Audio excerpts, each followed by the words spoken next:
Bismillahirrahmanirrahim. Alhamdulillah Rabbil alamin wa asyhadu an la ilaha illallah wahdahu la syarikalah wa asyhadu anna Muhammadan abduhu wa rasuluhu sallallahu alaihi wa ala alihi wa sahbihi wa tabi'ina lahum bi ihsanin ila yaumiddin wa sallama tasliman katsiran amma ba'd. Alhamdulillah, kita bersyukur kepada Allah Subhanahu wa taala yang telah memberikan rahmat karunia keberkahan kepada kita semuanya, sehingga pada sore hari ini kembali kita dipertemukan oleh Allah untuk melanjutkan thalabul ilm yang merupakan amal soleh di antara amal-amal soleh yang memiliki pahala yang besar, dan dengannya kita bertemu dengan Allah Subhanahu wa taala. Sebelum dimulai, alangkah baiknya mendekat, ya, jangan menjauh dari majelis ini. Taqarrub ya Allah, berba'id, yaqtarib, taqaddam.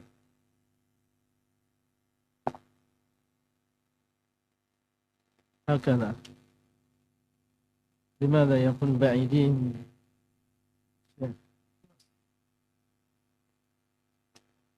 هكذا طيب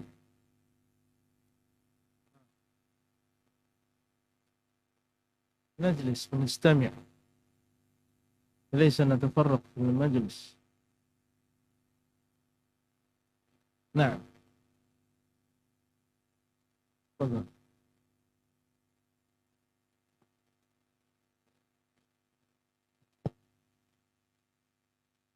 Ahsanallahu ilaikum. Bismillahirrahmanirrahim. Wassalatu wassalamu ala rasulillahi ajmain, amma ba'du. Farahimahullahu ustadana wa ghafara lahu wal hadirin wa jami'a muslimin. Qala Syekh al-Imam Al-Muzani rahimahullahu fi kitabih Syarh Sunnah wa qala ta'atul a'immati wal umara'i wa man'ul khuruji alaihim wa ta'atul ulil amri fima kana 'indallahi 'azza wa jalla mardiyan wajtinabu ma kana 'indallahi musfitan wa tarkul khuruji 'inda ta'addihim wa jawrihim wa taubatu ila Allahi 'azza wa jalla kaima ya'tifa bihim 'ala ra'iyatihim. Nah, terjem. Taat terhadap para imam dan pemimpin dan larangan atas pemberontakan kepada mereka, dan taat terhadap pemimpin apa yang diridhai Allah Subhanahu wa taala di dalam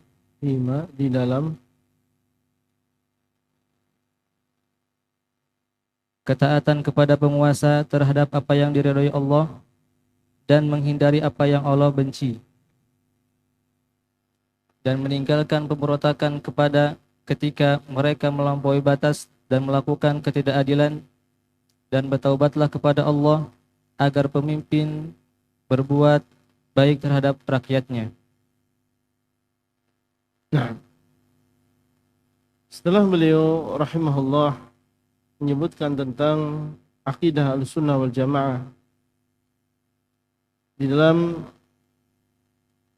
hal yang berkaitan dengan hari akhir, termasuk di antaranya adalah beriman dengan surga dan melihat wajah Allah Subhanahu wa taala,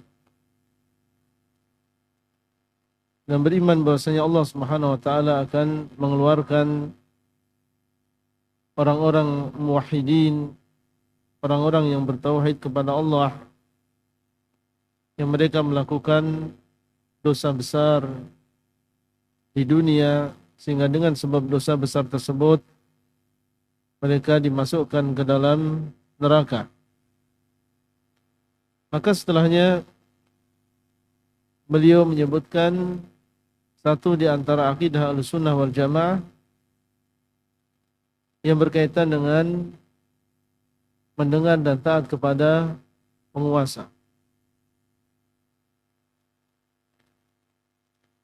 Beliau mengatakan wa ta'atu li ulil amri fima kana 'inda Allah 'azza wa jalla mardiyan.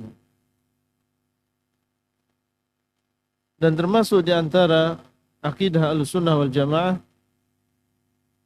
adalah mentaati untuk penguasa. Taat apabila dia memerintahkan sesuatu maka kita melaksanakannya. Apabila dia melarang sesuatu, melarang kita dengan sesuatu maka kita meninggalkannya. Liulil amri, untuk ulul amri. Dan jadi maksud dengan ulul amri di sini adalah penguasa kaum muslimin. Ulu artinya adalah yang memiliki. Al-amr maksudnya adalah urusan. Mereka dinamakan dengan ulul amri karena mereka memegang urusan kaum muslimin. Allah Subhanahu wa taala telah mentakdirkan mereka, menjadikan mereka sebagai orang yang memegang urusan kaum muslimin, memimpin mereka. Dan tujuannya adalah memimpin mereka untuk mencari ridha Allah.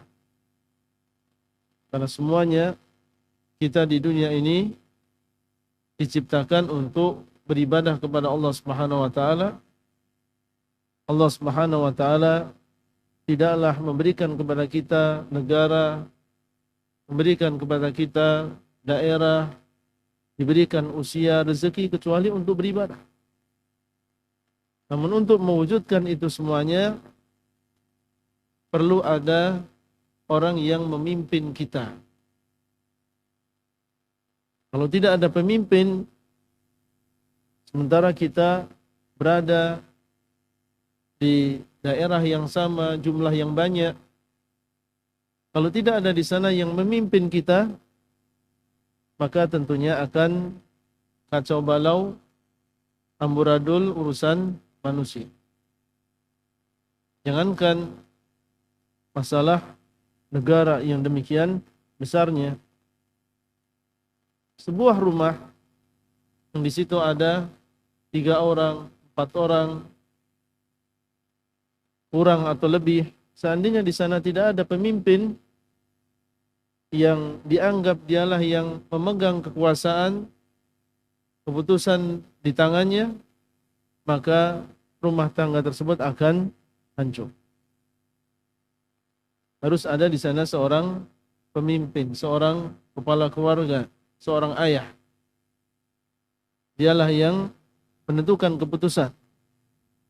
Ya, pergi, diam di rumah, sekolah, jadwalnya sekarang begini, besok kita berangkat, besok ada acara seperti ini, tidak boleh keluar malam, dan seterusnya. Maka anggota keluarga, istri, anak, dan lain-lain, maka dia mengikuti aturan tersebut. Akan terjadi kedamaian, ketentraman, kestabilan di dalam rumah tangga. Tapi kalau misalnya tidak ada di sana pemimpin, masing-masing berinisiatif sendiri, memiliki kebijaksanaan sendiri, memiliki aturan sendiri, tidak mau diatur oleh yang lain, kapan dia masuk rumah, kapan dia keluar rumah, siapa yang membersihkan, masing-masing berjalan sendiri-sendiri. Maka tidak akan lama rumah tersebut akan acak-acakan, akan kotor, akan hancur, masing-masing tidak ada yang tanggung jawab. Seandainya ada di situ kepala keluarga, tetapi kepala keluarga tidak berfungsi sebagaimana mestinya, sama saja. Itu di dalam masalah rumah tangga. Lalu bagaimana dengan sekolah? Lalu bagaimana dengan pondok? Lalu bagaimana dengan sebuah negara? Maka Allah Subhanahu wa taala menjadikan di sana kepemimpinan al-imarah al-imamah tujuannya adalah untuk meneruskan apa yang menjadi tugas Rasulullah SAW dahulu, membawa umat, memimpin umat untuk beribadah kepada Allah Subhanahu wa taala. Itu asal dari kekuasaan dan juga kepemimpinan. Jadi bukan untuk dunia, bukan. Tapi tujuannya adalah untuk membawa rakyat kepada keridhaan Allah Subhanahu wa taala. Sehingga tentunya di sini kita mengetahui peran dari ulatul amr, peran dari para penguasa. Dan di sini kita mengetahui tentang betapa tingginya kedudukan mereka di dalam agama ini. Karena mereka memimpin umat untuk mendekatkan diri mereka kepada Allah Subhanahu wa taala. Wa ta'atu li ulil amri fima kana 'inda Allah 'azza wa jalla mardiyya. Di antara hal yang menunjukkan tentang kewajiban untuk mendengar dan taat kepada penguasa adalah firman Allah Subhanahu wa taala, ya ayyuhalladzina amanu athi'ullaha wa athi'ur rasula wa ulil amri minkum. Wahai orang-orang yang beriman, taatlah kalian kepada Allah dan taatlah kalian kepada Rasul dan pemerintah kalian. Sebutkan perintah untuk taat kepada Allah, kemudian yang kedua taat kepada Rasul, kemudian yang ketiga dan pemerintah kalian. Dijadikan dia nomor yang ketiga setelah perintah taat kepada Allah dan juga Rasul. Tidak disebutkan di sini kedua orang tua misalnya, atau suami, atau siapa saja. Tapi disebutkan wa ulil amri minkum, dan pemerintah kalian. Sebagian sahabat menafsirkan ulul amri di sini adalah pemerintah, dan sebagian mereka ada yang menafsirkan ulul amri di sini adalah para ulama. Dan Ibnu Katsir rahimahullah menjamak di antara keduanya, bahwasanya maksud dari ulul amri di sini adalah pemerintah dan juga para ulama. Ayat ini menunjukkan tentang wajibnya mendengar dan taat kepada penguasa. Karena Allah mengatakan ati'u, dan ini adalah fi'il amr. Wa ati'u, ati'u Allah wa ati'u Rasul. Ati'u di sini adalah fi'il amr, dan Allah Subhanahu wa taala mengatofkan ulil amri di sini kepada Allah dan juga Rasul. Menunjukkan bahwasanya mendengar dan taat kepada penguasa di dalam agama kita adalah sebuah kewajiban. Karena yang namanya perintah asalnya, kalau datang di dalam sebuah dalil, asalnya adalah lil wujub. Al-aslu fil amri lil wujub. Asal dari sebuah perintah itu adalah sebuah kewajiban. Kecuali di sana ada dalil yang mengecualikan. Ini menunjukkan bahwasanya mendengar dan taat kepada penguasa adalah sebuah kewajiban. Dan di dalam sebuah hadis, dan banyak hadis yang menunjukkan tentang wajibnya mendengar dan taat kepada penguasa. Di antaranya adalah sabda Nabi SAW ketika beliau diminta untuk berwasiat. Dalam hadis Irbad ibn Sariyah, wa'adhana Rasulullah sallallahu alaihi wasallam mau'izatan wajilat minha al-qulubu wa dharifat minha al-uyunu wa qulna ya Rasulullah ka'annaha mau'izatu muwaddi'in. Suatu saat Rasulullah sallallahu alaihi wasallam memberikan nasihat kepada kami sehingga hati-hati kami menjadi takut dan mata-mata kami berlinang air mata. Kemudian kami pun berkata kepada beliau, ya Rasulullah, ausina ka'annaha mau'idatu muwaddi'. Wahai Rasulullah, berikanlah wasiat kepada kami, sepertinya nasihat yang engkau berikan ini adalah nasihat orang yang mau berpisah. Mereka minta wasiat kepada Nabi SAW. Mereka ingin tetap selamat meskipun ditinggal oleh Rasulullah SAW. Mereka minta wasiat, pesan beliau apa? Maka Nabi SAW mulai memberikan pesan-pesannya, wasiat-wasiatnya, dan mengatakan usikum bitaqwallah. Aku wasiatkan kalian untuk bertakwa kepada Allah. Itu yang pertama. Kemudian yang kedua, was-sam'i wa ta'ati wa in ta'ammara 'alaikum 'abdun habashi. Kemudian hendaklah kalian mendengar dan taat kepada penguasa meskipun yang menguasai kalian, yang memegang kepemimpinan kalian adalah seorang budak dari Habasyah. Lihat, orang yang mau berpisah dengan orang yang dia cintai, ketika dia berpesan, dia akan berpesan dengan sesuatu yang paling penting menurut beliau. Apalagi di sini adalah Rasulullah SAW yang disifati oleh Allah azizun alaihi ma'anittum harisun alaikum bil mu'minina raufur rahim. Tentunya beliau akan mendatangkan wasiat yang paling penting menurut beliau. Dan ternyata wasiat yang pertama adalah bertakwa, dan itu memang adalah wasiat yang paling agung. Kemudian yang kedua, beliau jadikan wasiatnya adalah wasiat untuk mendengar dan taat kepada penguasa.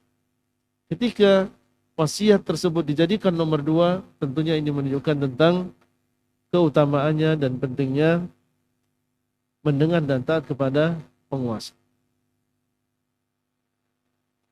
Sampai beliau menguatkan, wa in ta'ammara 'alaikum 'abdun habashi. Meskipun yang memimpin kalian adalah seorang budak dari Habasyah. Seorang budak, orang yang kedudukannya secara status sosial tentunya lebih rendah daripada orang yang merdeka. Orang yang merdeka, dia bebas kemana saja dia pergi, tidak ada yang melarangnya. Adapun seorang budak, maka dia di bawah majikan. Tidak bisa dia seenaknya pergi. Sana ada kerjaan yang harus dia laksanakan. Dan sewaktu-waktu majikan mau menjual dia, menyuruh dia, maka itu adalah hak dia sebagai majikan. Baik, secara status sosial dia lebih rendah daripada kita. Tetapi seandainya qaddarallah, Allah jadikan dia sebagai seorang pemimpin, maka tidak boleh seseorang sombong. Kemudian mengatakan, kamu dulu adalah seorang budak, saya tidak mau mendengar dan taat kepada dirimu. Nabi mengatakan sallallahu alaihi wasallam, wa in ta'ammara 'alaikum 'abdun habash. Meskipun yang menjadi pemimpin kalian adalah seorang budak, maka jangan sampai status sosial sebelumnya yang kita tahu dari beliau dalam keadaan lebih rendah daripada yang lain, kemudian menjadikan kita tidak mendengar dan taat kepada beliau. Harus tetap taat dan mendengar apa yang datang dari beliau. Bahkan beliau mensifati Habashi. Habashi adalah Ethiopia. Dan budak ini bermacam-macam. Budak ada yang dari Romawi. Gede, tinggi, kuat, mungkin pintar berperang. Ya, disuruh apa saja dia bisa. Dia juga fisiknya bagus, tampan. Tapi di sana ada budak yang berasal dari Habasyah, dari Ethiopia, daerah yang gersang, berkulit hitam. Ya, rambutnya keriting misalnya. Kemudian belum tentu dia memiliki kemahiran-kemahiran, keterampilan-keterampilan seperti yang lain. Artinya di sini yang namanya budak pun bertingkat-tingkat satu dengan yang lain. Ada budak yang murah, ada yang budak yang mahal. Tapi seandainya yang menjadi pemimpin adalah budak dari Ethiopia, maka Nabi menekankan supaya kita mendengar dan taat kepada beliau. Lalu bagaimana seandainya pemimpin tersebut adalah orang merdeka seperti kita, yang memiliki status sosial yang lumayan tinggi? Tentunya lebih aula kita untuk mendengar dan taat kepada beliau. Ini termasuk dalil tentang wajibnya mendengar dan taat kepada penguasa. Ubadah bin Samit, beliau menceritakan, da'ana Rasulullah sallallahu alaihi wasallam fabaya'na. Suatu saat Rasulullah sallallahu alaihi wasallam memanggil kami. Kemudian beliau membaiat kami, yaitu para sahabat.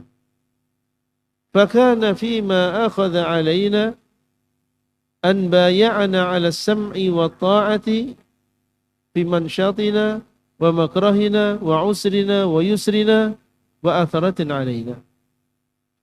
Maka termasuk di antara yang beliau baiat kami atasnya saat itu, isi dari baiat kami kepada beliau di antaranya adalah membaiat untuk mendengar dan taat. Dan maksudnya adalah mendengar dan taat kepada penguasa. Saat itu Nabi SAW masih menjadi penguasa. Tapi belum minta janji dari para sahabat. Seandainya setelah beliau ada penguasa yang lain yang menggantikan beliau, khalifah, yang menggantikan Rasulullah SAW. Dan secara umum pemimpin kaum muslimin, maka beliau membaiat mereka supaya mendengar dan taat kepada penguasa. Ini bukan khusus bagi Nabi SAW yang saat itu sebagai penguasa, tetapi ini adalah umum. Para sahabat diminta janjinya untuk mendengar dan taat kepada penguasa. Dalam keadaan apa? Fi mansyatina wa makrahina. Dalam keadaan kami nasyid, dalam keadaan kami semangat. Karena orang dalam kehidupannya kadang semangat, kadang dia terpaksa. Maka dalam keadaan kami bersemangat melaksanakan taat atau kami dalam keadaan terpaksa, maka diharuskan kami untuk mendengar dan taat. Wa usrina wa yusrina. Dalam keadaan kami susah maupun dalam keadaan kami mudah. Seorang kadang kesulitan dalam masalah rezeki. Di waktu yang lain dimudahkan oleh Allah di dalam masalah rezeki. Datang perintah dari penguasa demikian dan demikian, maka dalam keadaan susah, dalam keadaan mudah, dalam keadaan senang, dalam keadaan tidak senang, maka kita diperintahkan untuk mendengar dan taat kepada penguasa. Ini isi baiat para sahabat radhiyallahu taala anhum terhadap Rasulullah sallallahu alaihi wasallam. Dan disampaikan oleh Ubadah supaya kita meniru. Bahwasanya mereka para sahabat radhiyallahu taala anhum di antara prinsip akidah mereka adalah mendengar dan taat kepada penguasa. Bahkan wa atharatin alaina, bahkan dalam keadaan mereka mendolimi kami. Atharah maksudnya adalah mendahulukan. Wa yu'thiruna ala anfusihim walau kana bihim khasasah, dan mereka mendahulukan diri orang lain atas mereka meskipun mereka sendiri membutuhkan. Terkadang penguasa mendolimi rakyatnya, mendahulukan orang lain yang tidak berhak di atas orang yang berhak. Ya, di dalam masalah kekuasaan mungkin si fulan harusnya dia yang berhak, tapi diberikan kekuasaan kepada orang lain karena dia dekat, dia keluarga, akhirnya dia pun yang dikasih jabatan. Ini atharatin alaina, dia telah mendahulukan orang lain di atas kami. Atau di dalam masalah harta, sebagian golongan Masya Allah dinaikkan gajinya, yang lain tidak dinaikkan. Alasannya karena demikian dan demikian. Dan hati manusia ketika mereka dizalimi seperti itu, maka dia akan tidak terima, dia akan benci, dia akan gelisah. Apa bedanya saya dengan dia? Atau mungkin mengatakan saya lebih baik daripada dia, saya lebih berhak daripada dia. Maka hati manusia asalnya mau memberontak, benci dengan orang yang menzalimi dia. Tapi Nabi SAW telah membaiat para sahabat wa ala atharatin alaina, meskipun mereka mendahulukan orang lain atas kami. Kami tetap mendengar dan taat kepada mereka. Wa alla nunazi'al amra ahlahu, dan supaya kami tidak mengambil urusan dari orang yang memilikinya. Maksudnya adalah urusan di sini adalah kekuasaan, tidak mengambil kekuasaan dari orang yang memegangnya. Tidak memberontak kepada penguasa, ingin mengambil alih kekuasaannya. Ini isi baiat para sahabat radhiyallahu taala. Ini menunjukkan bahwasanya mendengar dan taat kepada penguasa, para ikhwah sekalian, ini adalah akidah. Ini adalah bagian dari agama kita. Kita mendengar dan taat kepada penguasa meskipun kita tidak diberikan apa-apa. Karena memang kita melakukannya lillah. Melakukannya karena Allah. Allah yang menyuruh kami demikian, Rasul yang menyuruh kami demikian. Dan sebagian ketika mereka melihat bagaimana Islam dan bagaimana sunnah dan bagaimana Rasulullah SAW mengajarkan kepada umatnya mendengar dan taat kepada penguasa, dan bagaimana para duat, para asatidzah, mereka mengajarkan akidah ini, sehingga mereka pun mengatakan padahal mereka adalah bagian dari aparatur negara, aparat pemerintah, mengatakan bahwasanya kalian, yaitu salafiyun, ahlu sunnah wal jamaah, kalian lebih mencintai negara ini daripada kita. Kalian lebih mencintai negara ini daripada kita. Kenapa bisa demikian? Iya, karena kalian melakukan ini, mendengar dan taat kepada penguasa, dan kalian menjadikan itu sebagai salah satu ibadah kalian. Itu adalah akidah kalian yang mendarah daging di dalam diri kalian. Sementara kami mungkin loyalnya adalah karena dia mendapatkan uang, karena dia digaji. Bukan menjadikan itu sebagai salah satu di antara akidah. Adapun ahlu sunnah, as-salafiyun, al-firqatun najiyah, at-taifah al-mansurah, maka mereka menjadikan ini sebagai salah satu di antara akidah mereka. Yang membedakan antara mereka dengan aliran yang lain. Seperti orang-orang Khawarij, orang-orang Mu'tazilah, yang menjadikan al-khuruj ala al-hakim al-zalim, memberontak kepada penguasa yang zalim, ini sebagai salah satu di antara pokok akidah mereka. Kemudian di sini beliau rahimahullah memberikan sebuah batasan. Mendengar dan taat yang tadi disebutkan di dalam dalil-dalil itu bukan ketaatan yang mutlakah. Mutlak, apa yang datang dari pemerintah semuanya ditaati. Baik yang sesuai dengan syariat maupun yang tidak sesuai dengan syariat. Maka ketaatan kepada pemerintah bukan ketaatan yang mutlakah. Ketaatan yang mutlakah hanyalah ketaatan kepada Allah dan juga Rasul. Sehingga beliau mengatakan di sini, fima kana 'indallahi 'azza wa jalla mardiyan. Sesuatu atau di dalam apa yang di sisi Allah adalah sesuatu yang diridhai. Ini adalah ikatan, qaidun. Ini adalah batasannya.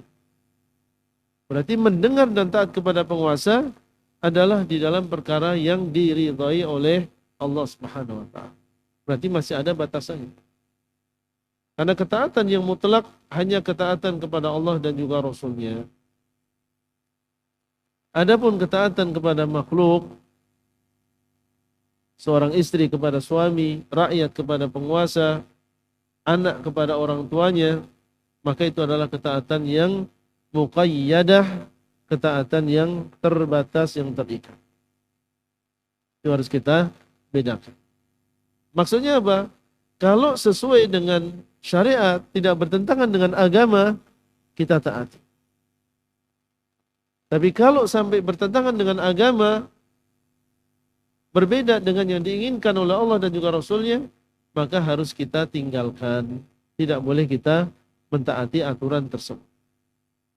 Sehingga para ulama ketika mereka menyebutkan hikmah, sir, rahasia, mengapa Allah tidak mengulangi kata ati'u di dalam firman-Nya, ya ayyuhalladzina amanu ati'ullaha wa ati'ur rasula wa ulil amri minkum. Langsung Allah tidak mengatakan wa ati'u ulil amri minkum. Kenapa demikian? Isyarat bahwasanya ketaatan kepada pemerintah itu tidak sama dengan ketaatan kepada Allah dan juga Rasul-Nya. Ketaatan kepada pemerintah adalah ketaatan yang terbatas, mengikuti ketaatan kepada Allah dan juga Rasul-Nya. Wajtinabu ma kana 'indallahi muskhitan, dan meninggalkan apa yang di sisi Allah adalah membuat murka Allah. Jadi ketaatan di dalam perkara yang ma'ruf dan bukan di dalam perkara yang mungkar. Sehingga di dalam sebuah hadis Nabi SAW mengatakan innamat ta'atu fil ma'ruf. Sesungguhnya ketaatan itu di dalam perkara yang benar. Ketaatan antum kepada penguasa, ketaatan seorang istri kepada suaminya adalah di dalam perkara yang benar secara syariat. Demikian pula ketaatan seorang anak kepada orang tua, seorang murid kepada gurunya, seorang anggota kepada pemimpinnya, adalah ketaatan-ketaatan yang ma'ruf. Innama ta'atu fil ma'ruf. Sesungguhnya ketaatan adalah dalam perkara yang dibenarkan. Dan di dalam hadis yang lain, Nabi SAW mengatakan, la ta'ata li makhluqin fi ma'siyatil khaliq. Tidak ada ketaatan kepada makhluk di dalam bermaksiat kepada Al-Khaliq.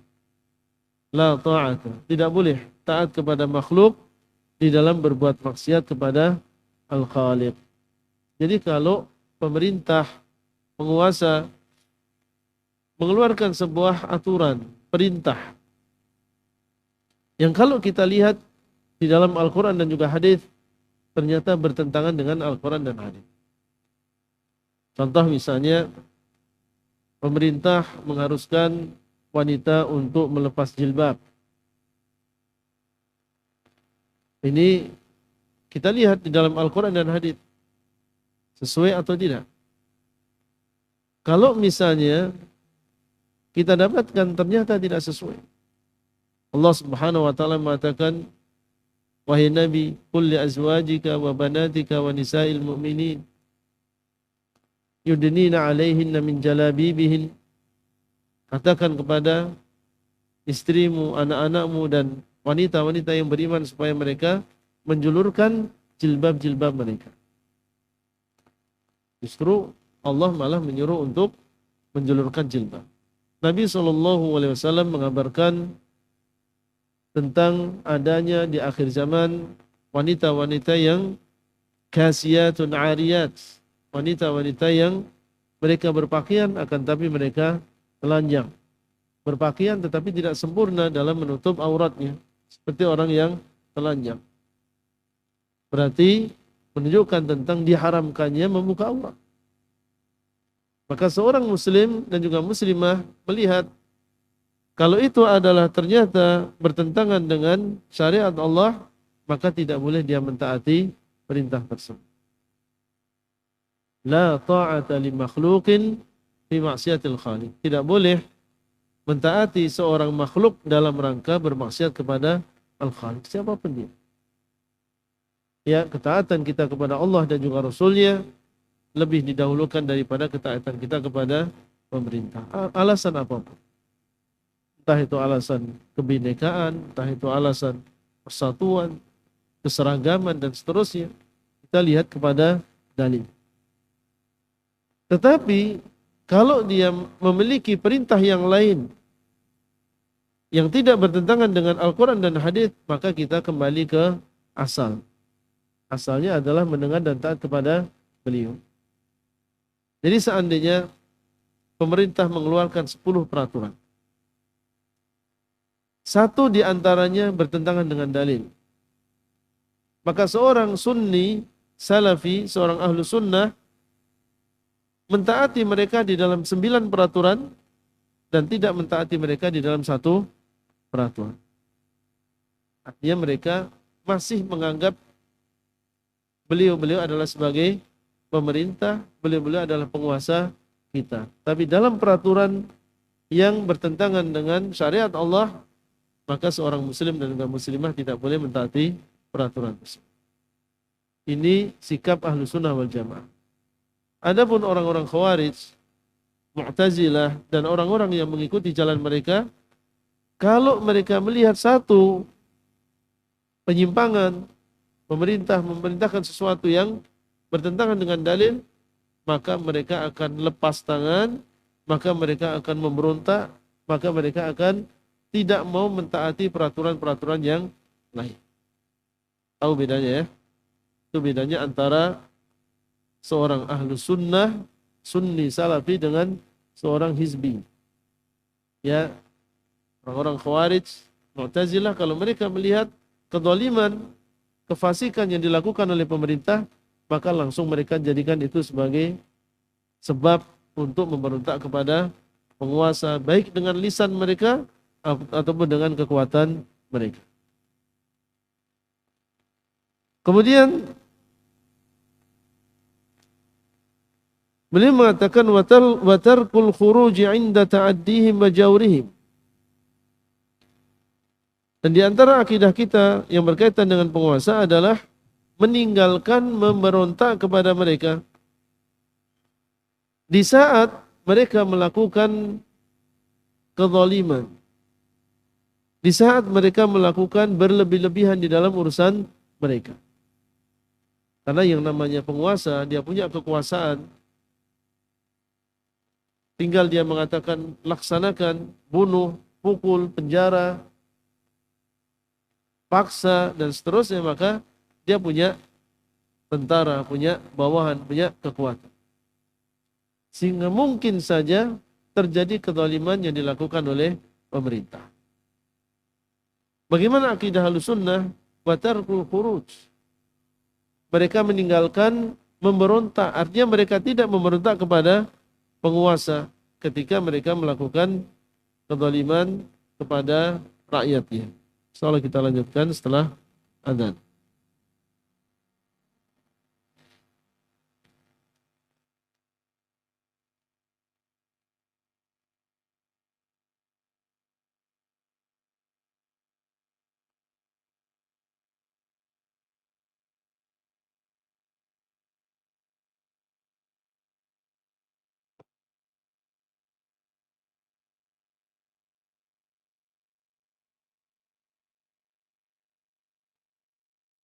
Allahu Akbar, Allahu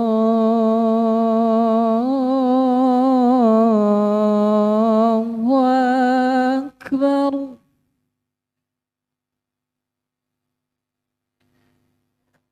Allahu Akbar, Allahu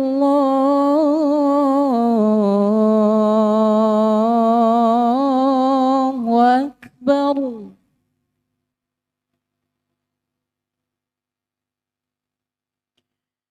أشهد أن لا إله إلا الله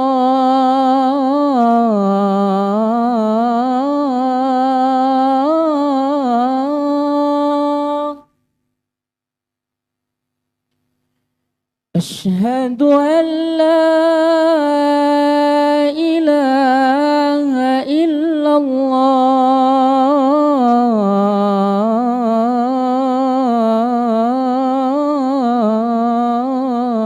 الله أشهد أن محمد رسول الله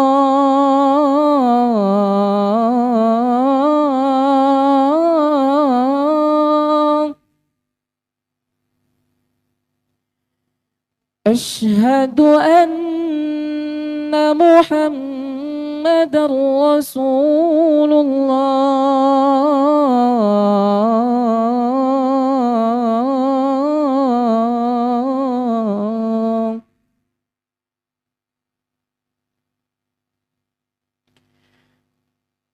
حي على الصلاة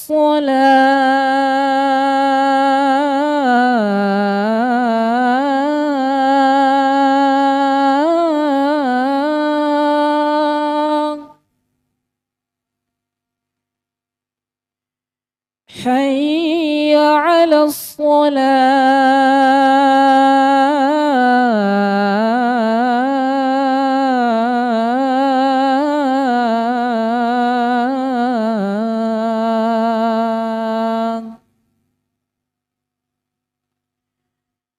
حي على الفلاح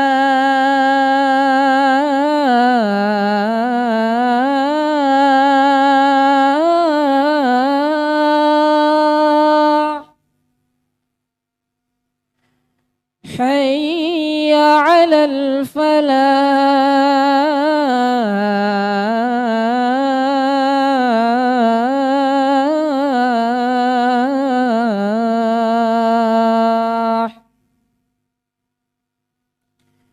الله أكبر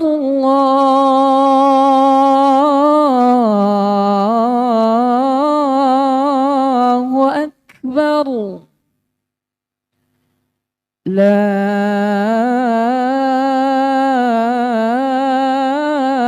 إله إلا الله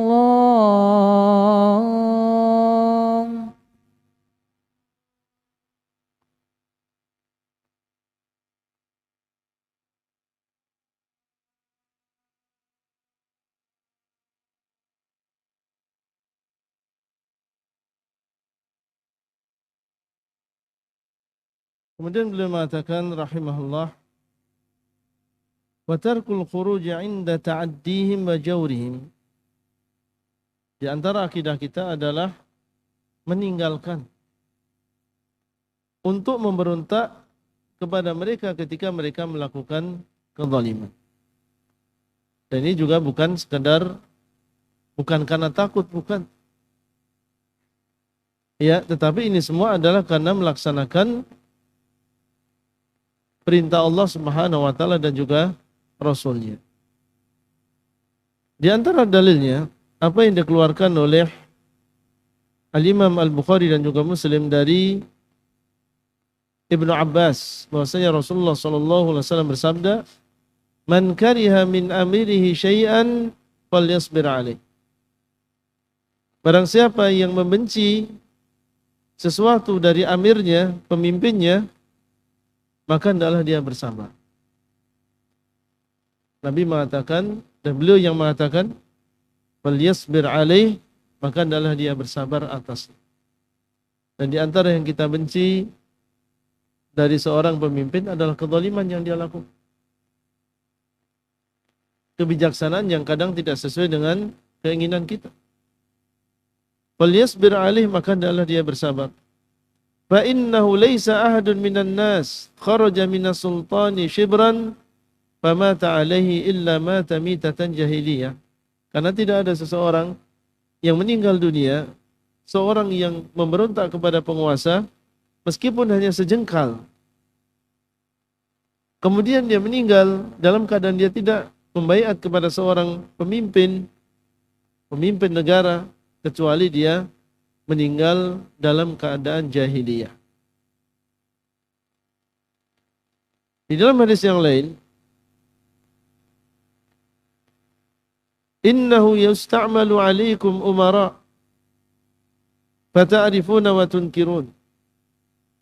Sesungguhnya akan dikuasakan kepada kalian amir-amir, penguasa-penguasa. Kalian akan dikuasai oleh para umara, penguasa. Fata'rifuna wa tunkirun, kemudian kalian mengenal dan mengingkari. Sebenarnya adalah ada amalan-amalan yang mereka lakukan yang kita kenal bahwasanya itu adalah amalan yang baik sesuai dengan syariat. Wa tunkirun, dan ada amalan-amalan mereka yang kita ingkari, tidak sesuai dengan dalil. Artinya mereka bukan sempurna yang seperti malaikat. Ada kemungkaran yang mereka lakukan.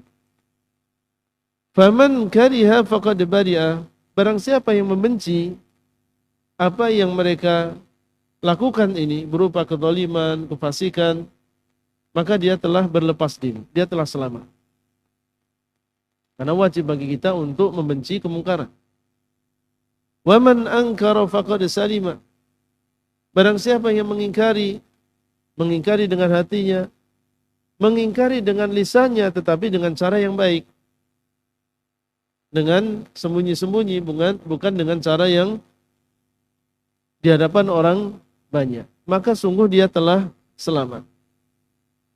Karena dia mengingkari, melaksanakan sabda Nabi SAW, man ra'a minkum munkaran falyughayyirhu biyadihi fa illam yastati' fa bilisanihi fa illam yastati' fa biqalbihi wa dzalika adhaful iman. Walakin man radiya wa taba', akan tetapi yang celaka adalah orang yang ridha dengan kezaliman yang dilakukan oleh penguasa, kefasikan yang dilakukan oleh penguasa. Wa taba'a, dan dia mengikuti. Ini yang lebih celaka lagi. Kalau pemimpin fasik dia ikut fasik, pemimpin zalim dia ikut zalim. Pemimpin saja dia korupsi, maka saya harus korupsi. Maka orang yang sepertinya adalah orang yang celaka. Ini menunjukkan kewajiban kita dalam bersabar ketika melihat kemungkaran yang dilakukan oleh penguasa, kedzaliman yang dilakukan oleh penguasa.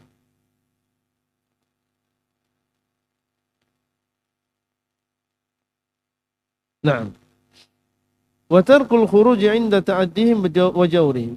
Itu dalil dari hadis Nabi SAW, dan di sana ada ijma' yang disebutkan oleh Al-Imam An-Nawawi rahimahullah ketika beliau mensyarah hadis yang berkaitan dengan kewajiban mendengar dan taat kepada penguasa.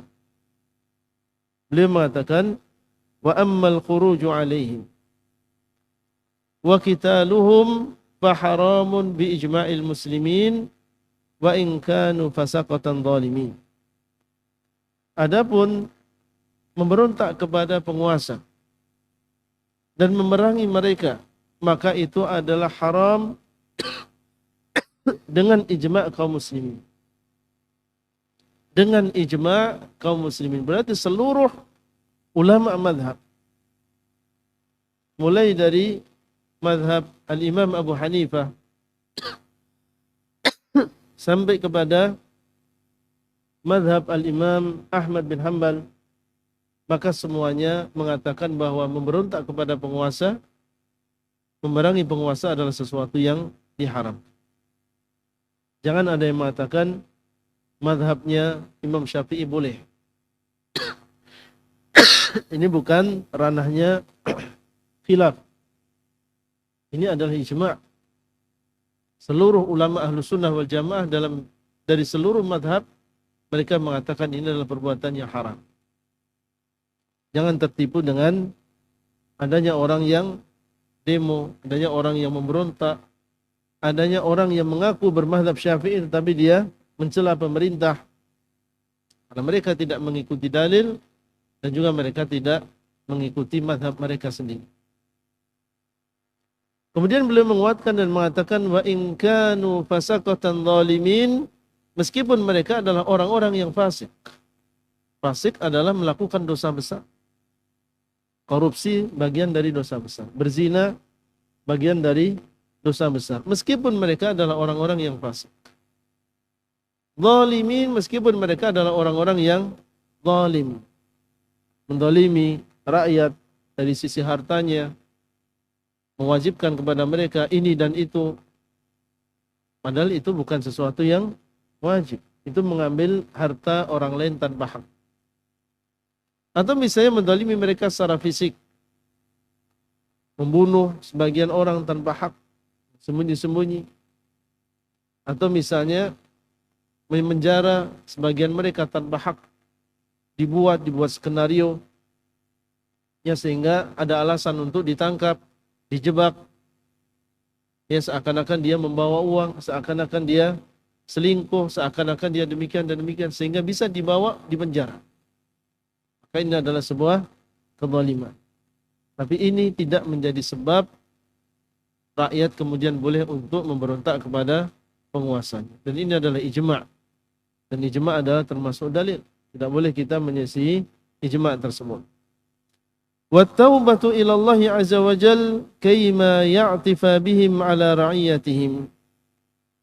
Kemudian di antara akidah kita adalah bertaubat kepada Allah. Supaya mereka bisa baik rahmat sayang kepada rakyatnya. Dan maksud beliau di sini wallahu taala alam, ketika kita mendapatkan penguasa dalam keadaan yang tidak kita senang, maka yang kita lakukan adalah bertaubat kepada Allah. Selain kita memberikan nasihat dengan sembunyi-sembunyi sesuai dengan kemampuan kita, maka di antara cara untuk memperbaiki keadaan negara yang di situ ada penguasa-penguasa yang zalim, yang fasik, adalah dengan kita kembali kepada Allah Subhanahu wa taala. Kenapa demikian? Karena ketika rakyat kaum muslimin dikuasai oleh penguasa-penguasa yang zalim, itu ada sebab. Sebabnya adalah kezaliman kita juga. Kita yang berbuat zalim sebelumnya.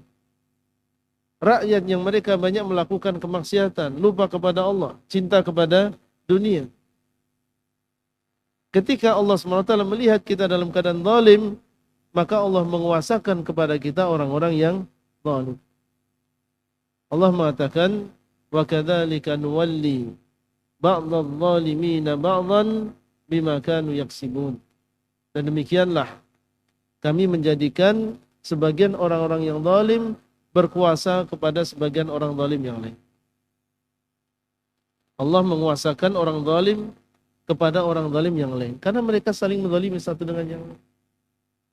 Sehingga kalau kita ingin mendapatkan penguasa yang baik, yang soleh, mau seperti Khulafaur Rasyidin, maka harus dimulai dari kita sendiri.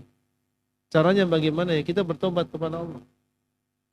Kembali kepada agama, tinggalkan kefasikan, tinggalkan kezaliman. Kita mulai dari diri kita sendiri, kita ajak masyarakat untuk kembali kepada Allah. Kita ajak masyarakat untuk kembali kepada Al-Quran dan juga Sunnah. Maka ketika sebuah negara, dan negara tentunya dimulai dari rumah, RT, desa, kelurahan, kecamatan, kabupaten, mereka sadar untuk kembali kepada agama Allah SWT, maka insya Allah Allah SWT akan menjadikan di sana pemimpin-pemimpin yang adil. Sesuai dengan apa yang kita lakukan, itulah balasan Allah. Al-jaza'u min jinsil amal. Bukan berangan-angan ingin pemimpin yang adil, tapi diri kita masih melakukan kesyirikan, bergelimang dengan kebid'ahan, bermaksiat di mana-mana, kedzaliman di mana-mana. Kemudian koar-koar, kami ingin pemimpin yang adil, mereka adalah orang-orang yang zalim dan seterusnya. Maka ini tidak akan menyelesaikan permasalahan. Sehingga apa yang dilakukan oleh Ahlus Sunnah wal Jamaah? Lihat bagaimana mereka berdakwah. Bagaimana mereka memperbaiki masyarakat. Dari yang paling bawah, mereka dakwah di mana-mana. masjid-masjid, melalui media. Mereka ajarkan yang laki-laki, yang perempuan, lewat TV, lewat radio, di berbagai majelis ta'lim, mengajarkan mereka dasar-dasar agama mereka. Hakikatnya ini adalah untuk memperbaiki negara, karena kecintaan mereka kepada negara, kecintaan mereka kepada bangsa. Dan dengannya mereka akan mewujudkan pemimpin-pemimpin yang adil, yang diidam-idamkan oleh seluruh rakyat, seluruh masyarakat. Sehingga Ali bin Abi Thalib radhiyallahu ta'ala anhu pernah mengatakan, kama takununa yuwalla alaikum. Sebagaimana keadaan kalian, maka akan ada pemimpin yang menguasai kalian. Maksudnya adalah kalau kalian keadaannya baik, soleh, maka akan Allah datangkan pemimpin yang soleh. Tapi kalau keadaan kalian adalah zalim, maka Allah akan datangkan pemimpin yang zalim. Ini ucapan Ali bin Abi Thalib radhiyallahu ta'ala. Pernah di zaman beliau ditanya, wahai Amirul Mukminin, dahulu di zaman Abu Bakar As-Siddiq tidak seperti di zaman antum. Dulu Masya Allah aman, demikian dan demikian. Sekarang di zaman antum kacau balau. Banyak pemberontakan. Ya, tidak stabil. Maka Ali bin Abi Thalib dengan hikmah beliau mengatakan, iya. Karena dahulu di zaman Abu Bakar As-Siddiq, yang menjadi rakyatnya adalah saya dan orang-orang seperti saya.